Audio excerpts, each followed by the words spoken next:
I've had too much coffee this morning, so if I talk a little bit too fast, forgive me. Hey guys, what's up? My name's Justin. Welcome to 65 Drums. Today I'm doing a deep dive on the Roland TD17KL. Now I've done an overview of all the 5 new drum sets Roland recently came out with, so if you just want to know about all the drum sets all at once, I did a video on that. I'll link it right up there on the screen, right about there. So go click on that if you just want to know about all the drum sets all at once. Today we're just focusing on the Roland TD17KL. Let's jump into the pads, the drum module, and talk about whether or not it's worth buying. So let's start off with the cymbals. As far as crash and ride, it's using the exact same cymbal pad. This is the Roland CY8. So this is a 12-inch diameter cymbal, and unfortunately, it's a dual zone pad. I wish that the ride cymbal had a bell zone, but basically you'll have to assign the bell sound to the edge. So whenever you want to hit the bell, you got to hit the edge like that. It's a little bit weird. Your brain eventually gets used to it, but you gotta get used to it, unfortunately. Moving on to the hi-hat, this is the Roland CY5. It's got a 9.5-inch diameter, but as you can see, the center hole for the hi-hat pad is like offset, so the actual playing zone is 12 inches across. This is probably my least favorite part of this drum set because it just doesn't feel quite acoustic-y. Is that the right word for it? If you spend a few extra bucks and then buy the nicer version of this drum set, the KVX, that has the VH10, which is on a dedicated acoustic hi-hat stand. So much more fun to play, and it really makes that drum set, in my opinion. We'll do a deep dive on that drum set later on, but this is what you're gonna get for $1,000. I do like the hi-hat controller pedal. This is the FD9. Moving over to the kick drum pad, this is the all-new KD10. This is very, very similar in feel to the previous version, the KD9. The main difference is that this one, since it's designed a little bit different, it doesn't move as easily. That was a main problem with the previous version. And also this one apparently is slightly quieter. Everything about it, there's like a lot more rubber and stuff with this. There isn't a big plastic shell to it. It's very, very fun to play on, and yes, it does work with double kick drum pedals. Besides the drum module, this is probably my favorite part of this entire drum set because I've gotten a chance to play a lot of cheaper electronic drums, and one of the main problems with like a $1,000 drum set is that the kick drum pads are always really wimpy. Either they're made with mesh drum heads that are way too bouncy, or they just have standard rubber pads that feel really dumb. This one is a very, very good kick drum pad. The pad is kind of hard to explain, but the best way I could describe it is that it's got like a spongy material feel to it, almost like foam and rubber and cloth sort of mixed together. So when you hit it with your kick drum beater, it sort of sinks in a little bit and then pops back out, but it's not overly bouncy. Moving on to the tom pads, we just have your everyday vanilla rubber pads. These are the Roland PD8A pads. And I agree with someone who commented on my video the other day that said, I can't believe I'm seeing a electronic drum set in 2018 that has rubber tom pads. It just seems kind of weird. And I totally agree with that because you'd think the entire industry had moved beyond this, but Roland is still making electronic drum sets with rubber pads when they were the ones that invented mesh heads. But whatever, it is what it is. This is what you're gonna get from them if you buy a $1,000 electronic drum set. You can always buy an Elisa's Crimson if you wanna have all mesh pads. Now, moving on to the snare, this thankfully is a mesh pad. This is the PDX8 pad.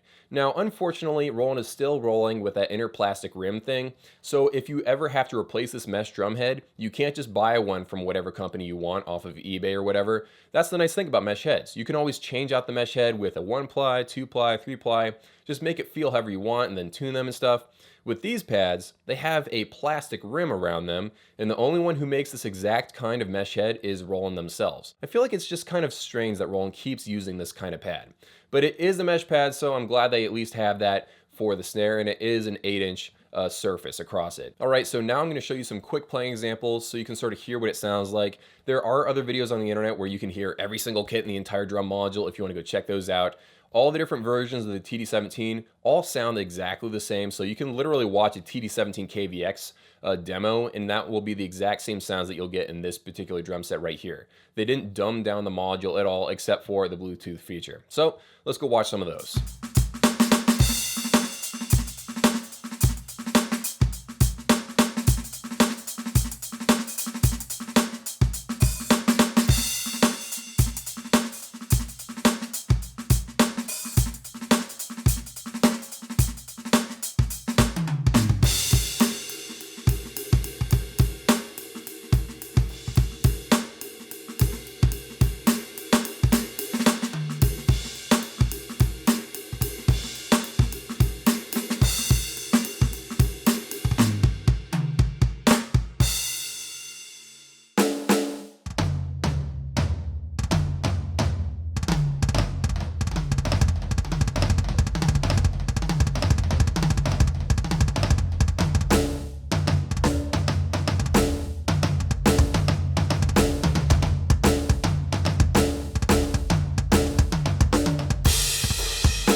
Now, one thing I want to mention before I move on to the drum module is the fact that their snare drum pad here, the PDX8 pad, if you buy that separate, it costs about $220 on sweetwater.com.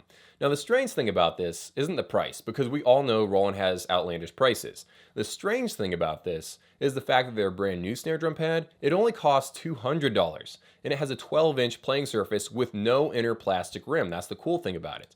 So this is very, very strange, because you have a much larger snare drum pad for $20 less than the snare drum pad on this one. Just wanted to mention that.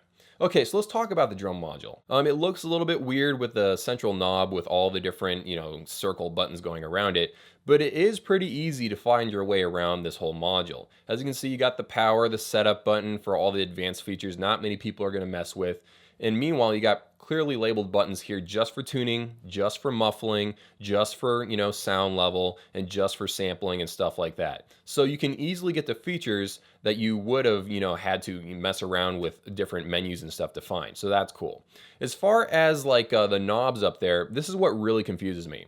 They have an ambience knob, which I like a lot. So you can make it sound really dry, or you can make it sound like it's in a larger room. That's cool. It also has a bass and treble knob. So you have 2 band EQ, and that's global across all the different kits. You can individually EQ each individual pad inside of the settings, but if you do this, it affects all of them all at once.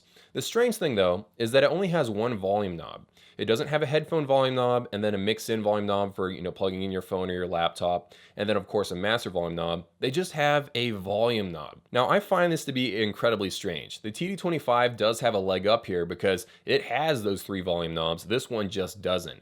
I believe you can affect all those individual volume parameters inside of the settings, but I feel like having a dedicated knob is a must-have, and unfortunately this doesn't have it. So what I want to do now is go through some of the features and settings inside of the drum module itself. It does have some practice features. It has 3 that I know of: quiet count, warm-ups, and time check. If you want a really detailed look at what all those do, I actually did a video just on the practice features of all the major drum modules on Earth, from Yamaha, Alesis, and Roland, and I explain exactly what all these practice features do if you want to go check that one out. The module does have some internal songs. You'll play them for maybe a couple of weeks, and then you'll get bored of them and move on to other things. You can speed them up and slow them down, but don't buy a drum module just for the internal songs. One time someone emailed me saying he was going to sell his drum module and buy something else just because it had better internal songs. But they never last. You get bored of them pretty darn quick, in my experience. And by the way, you can even import your own songs, I believe, and then speed them up and slow them down so you can learn a difficult song just by slowing it down to a crawl. Moving on to the next thing, you can assign individual, different sounds to individual zones. I talked about this earlier, but this is very important because you can split inputs and basically double the amount of pads that the drum module lets you plug in. Moving on to the next thing, yes, you can finally import samples and you can layer them on top of existing sounds. Nearly everyone else already did this before Roland, but they held back until they could do, sampling and layering of sounds with low latency at the same time. All right, so let's talk about the way you can layer stuff. You have the ability to mix the different sounds, so A and B always sound together as a layer. You can fade them in between, so like the sub instrument, like layer B, is added as a layer only as the strike gets stronger. And then, there's different things like you can switch, where you have a fade point between A and B. So you play quiet, you hear this sound, you play louder and you hear sound B. And of course, you can obviously adjust the level of sounds. Now they actually measure it in dB, so that looks a little more realistic if you're in the audio world. You can tune all the instruments, thankfully. You can add muffling like tape or weight or blanket, stuff like that. Like I said, you can import user samples. Moving on to ambience, you do have quite a bit of control over all these settings right here. I don't believe the previous version of this module had as many control settings for ambience. You can select a room type, such as a studio, a bathroom, a gymnasium, a cave. So you get some sort of weird ambience, reverb effects with that. And you can adjust the size of that virtual room, and then the wall type, and then the mic positioning, such as high, medium, or low. And then of course the level of that ambience. Now this is all cool and everything. I enjoy doing that with my Roland TD30, but it doesn't, I feel like this is kind of fluff. It does add a little bit of ambience, but you can't push the sound level of the ambience because it makes your sound so fake. So you have to be really careful with how you use the ambience. They do have that dedicated knob on the front of the drum module. Just use it with caution so you don't sound really weird on stage. Now, Roland does have an interesting sound to it. We all know they have a stylized sound. They are using real samples, but the way they use them sounds a little bit different from other companies. You're either going to like them or you're not going to like them.